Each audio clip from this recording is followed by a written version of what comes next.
third grade. Today we're going to finish Mr. Granite is from Another Planet. Chapter 9, Tattletales. I didn't believe for a minute that Mr. Granite was born in New Jersey. He was an alien from another planet for sure. And even though we didn't have a picture of him peeling off his mask, we decided there was only one thing left for us to do. We had to tell Mr. Klutz.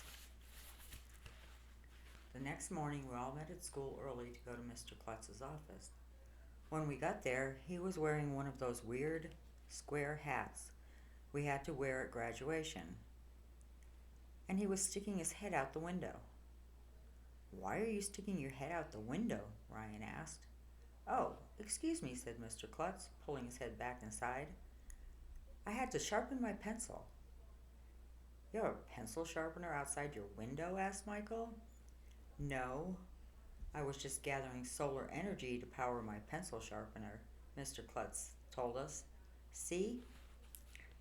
This cap has a solar panel in it. It was Mr. Granite's idea." Mr. Klutz showed us how to sharpen a pencil with a solar-powered pencil sharpener. It was cool.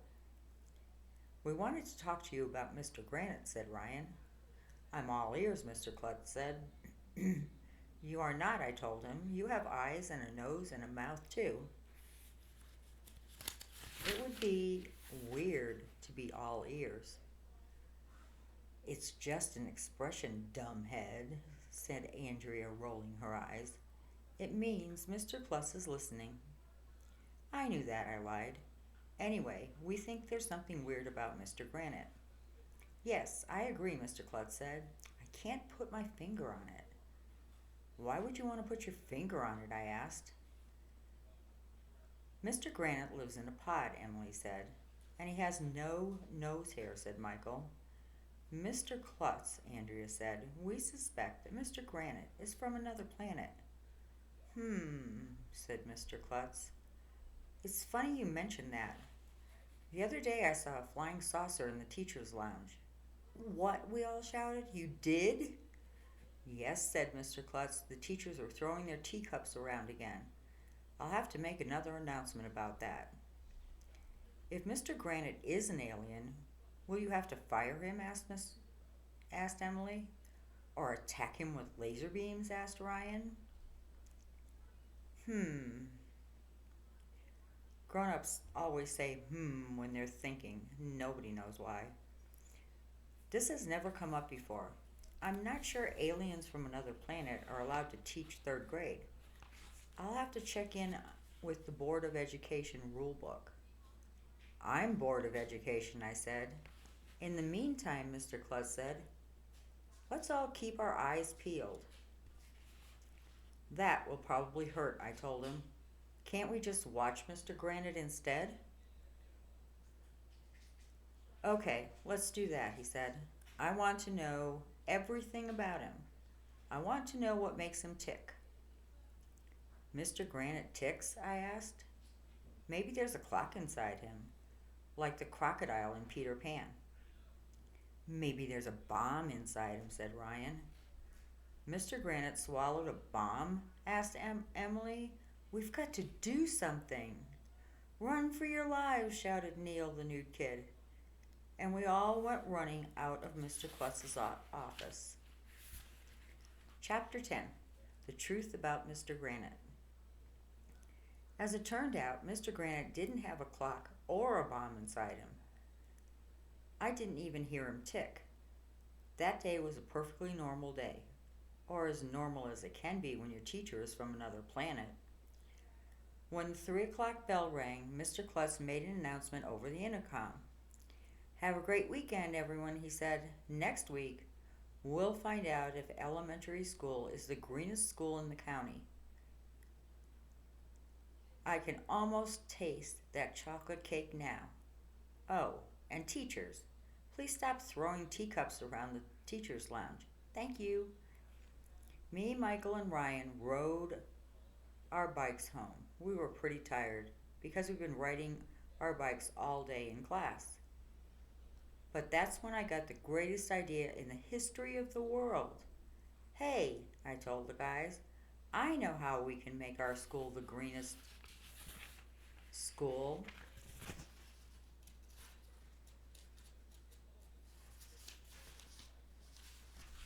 How? They asked.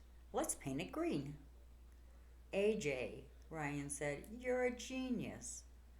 That's why I'm in the gifted and talented program, I said modestly. Everybody agreed that I should get the Nobel Prize. That night after dinner, I told my mom there was a bingo game at school. Michael and Ryan made up other excuses. Michael brought a bucket of green paint he found in his basement. Ryan brought some paintbrushes. We rode our bikes and met at the school. Okay, I told the guys, let's start by painting the front door. Michael opened up the paint can. Ryan gave me a brush. I was about to dip it in the brush in the paint when the most amazing thing in the history of the world happened. A guy jumped out from behind the bushes. Freeze, dirtbags, he shouted. Ah! It was Officer Spence, the school security guard. He was supposed to protect the school from bad guys and criminals, not from us. Let's get out of here, shouted Michael. We hopped on our bikes and pedaled as fast as we could down the street. I never even turned around to see if Officer Spence was chasing us. Phew, that was a close one, Ryan said, when we were a few blocks away from the school. I don't think Officer Spence saw our faces, said Michael. Let's go home, I said. Just as we were about to turn the corner, I realized something. This was Mr. Granite's street. Let's go over to Mr. Granite's house, I suggested. Maybe we can catch him with his face off. We pedaled over to Mr. Granite's house. It was easy to find because of the giant pod thing on the grass. There was a light on inside the garage. We parked our bikes across the street and tiptoed over to the garage like secret agents. It was cool. Shh, Ryan whispered. Nobody scream if he peels off his face. We peeked between the cracks in the garage door. Do you see anything? Michael whispered. Look, Ryan whispered back. Mr. Granite is in there. Yeah, over to the left, I whispered. What's he doing? Ryan whispered. He's building something. You'll never believe in 1,000,000 years what we saw Mr. Granite building in there. I'm not going to tell you. Okay. I'll tell you. But you have to read the next chapter to find out. So boo boo on you. Chapter 11. My teacher is an alien. Mr. Granite was building a spaceship. It was red and black and silver, and it looked just like the spaceships you see in the movies. It was cool. Andrea was right, I whispered. Mr. Granite is from another, but I never got the chance to finish my sentence because at that moment, the garage door started going up. Mr. Granite, the alien, was standing there looking right at us. I didn't know what to say. I didn't know what to do. I had to think fast. Freeze, dirtbag, I yelled. You're an alien and we know it. Mr. Granite put his hands in the air. Then he realized we didn't have a gun or anything, so he put them down. Yes, I admit it, he said sadly. I'm not from New Jersey. I'm from the planet Ediron, in a galaxy far, far away. Wow, we all said, which is Mom upside down. Isn't that granite spelled backwards? I asked. Yes, Mr. Granite said. Everyone on Interog is named Granite. Doesn't it make things confusing when everybody has the same name? Asked Ryan. It does, Mr. Granite replied. I was sent to Earth to help you stop global warming and to come back with some new names for our people. Now my work here is done. I must return. My spaceship is finished. I just need some rocket fuel so I can blast off. Wait a minute, Michael said. How do we know you're not yanking our chain? Prove you're an alien. Yeah, I said. Let's see you peel off your face. Well, okay, Mr. Granite said as he put his hand under his chin. I covered my eyes with my hands. I wanted to see Mr. Granite peel off his face, but at the same time, I didn't want to see what was underneath. What if it was scary? So I covered my eyes, but I opened my fingers so I could look between them. Mr. Granite pulled at his neck, and the skin started to come loose. Then he peeled off his entire face, and you'll never believe in 1,100,000 years what it looked like underneath. It looked exactly the same. Hey, Ryan said, that face just looks like the one you peeled off. It never hurts to have an extra face, Mr. Granite said. Even though Mr. Granite peeled off face looked the same as his regular face, it was still cool. Don't tell Mr. Klutz, Mr. Granite said. Our lips are sealed, I told him, but not with glue. That would be weird. Chapter 12. Sad, sad news. I couldn't sleep that night. All I could do was think about Mr. Granite. What if he was lying? What if he really came here to take over our planet and turn us into killer zombie robot slaves? Stuff like that happens all the time, you know. I wish I had been able to buy one of those laser beam pens at Staples. Maybe Mr. Granite was just pretending to be nice so that it would be easier for him to take over the world. Maybe I should tell Mr. Klutz. But if I didn't say anything and Mr. Granite took over the planet, it would be my fault. This was the hardest decision I ever had to make. My brain hurt from thinking so much. I was afraid my head was going to explode. Did you finish your homework? My mom asked me on Monday morning. Homework, I said. Aliens from another planet could be attacking at this very second, and you're worried about homework? Finally, I decided to tell Mr. Klutz what I knew. As soon as I got to school, I marched into his office. He had a machine on his desk. It looked like a microwave. Hey, check this out, AJ, said Mr. Klutz. It's called the Ultimate Recycler. This gizmo can turn a can into a bottle or a bottle into a can. So instead of throwing away a bottle, you just turn it into a can. And instead of throwing away a can, you just turn it into a bottle. This will be great for the environment.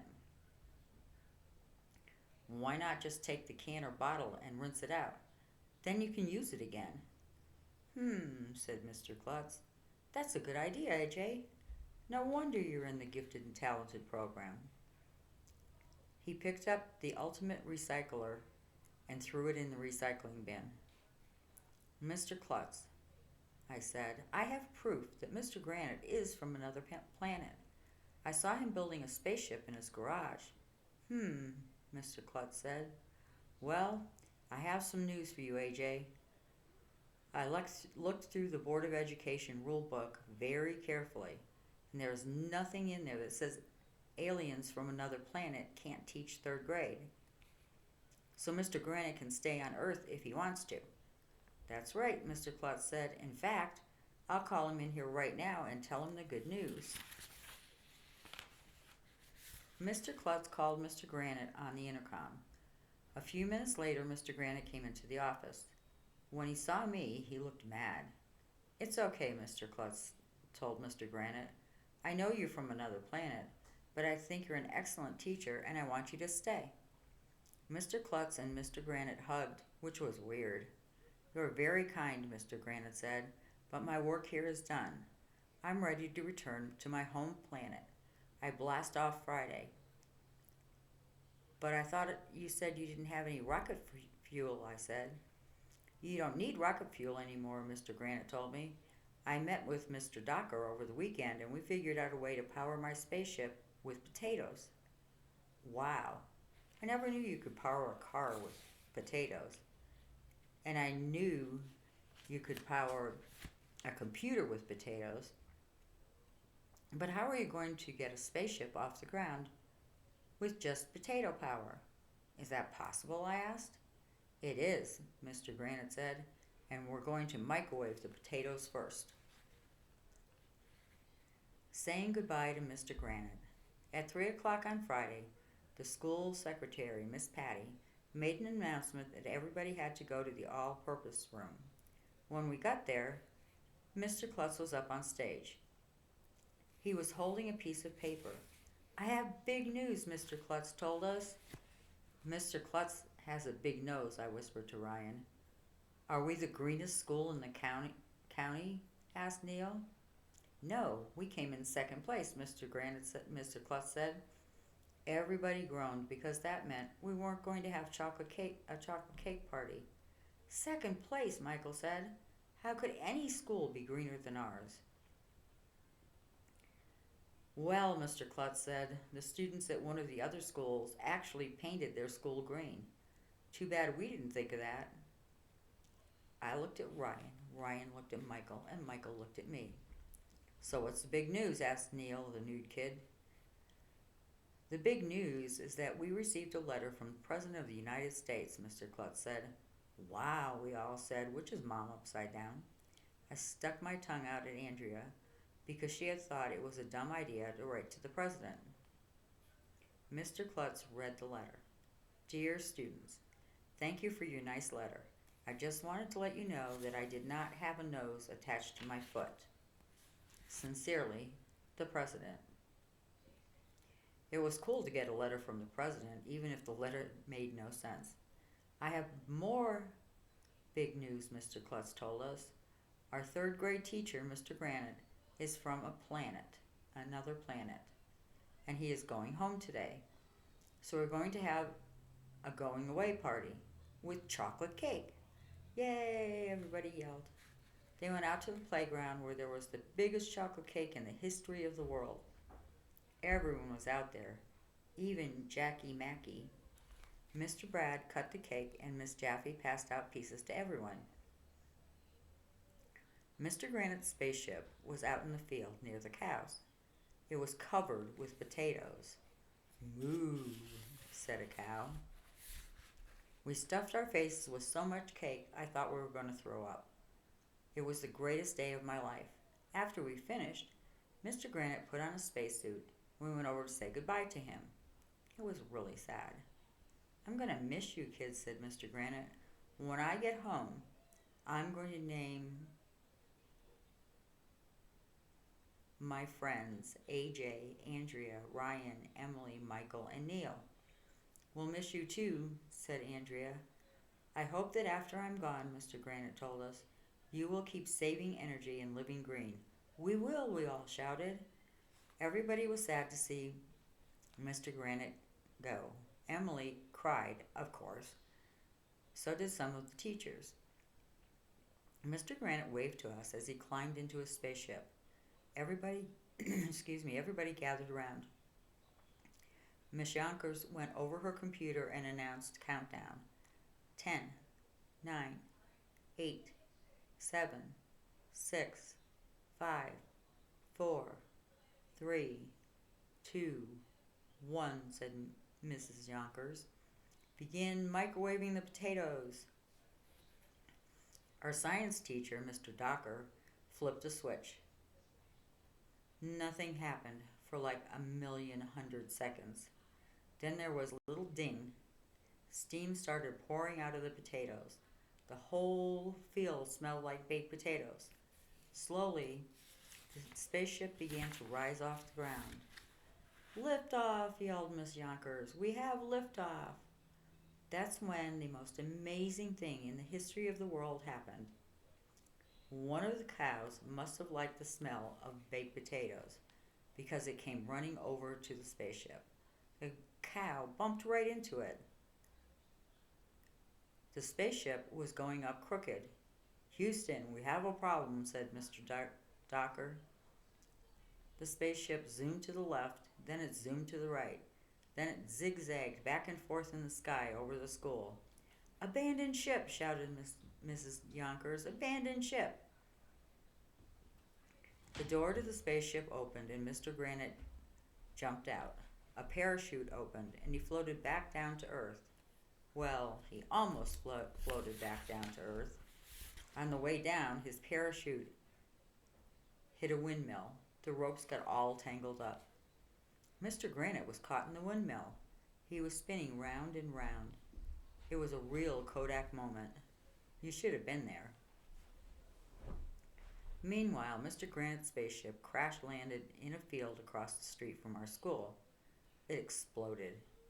Pieces of baked potato went flying everywhere. It was really cool. We got to see it live and in person. Well, that's pretty much the way it all went down. The windmill finally stopped turning, and the teachers were able to get Mr. Granite back on the Earth again. Maybe Mr. Granite will build another spaceship. Or maybe he'll just stay on Earth and be our teacher. Maybe Andrea will stop recycling her toilet paper, yuck, and put her head in a paper shredder. Maybe there won't be any more flying saucers in the teacher's lounge. Maybe Jackie Mackie will stop sucking her own toes. Maybe the president will trim the hair on the nose attached to his foot. Maybe Ryan will stop talking about AT. Maybe they'll start selling laser beam pens at Staples. Maybe the sun will explode. Maybe Emily will stop running into cows. Maybe we'll find out what makes Mr. Granite tick. Maybe we'll be able to hear the word naked and Uranus without giggling. But it won't be easy. Does it really say that? The end.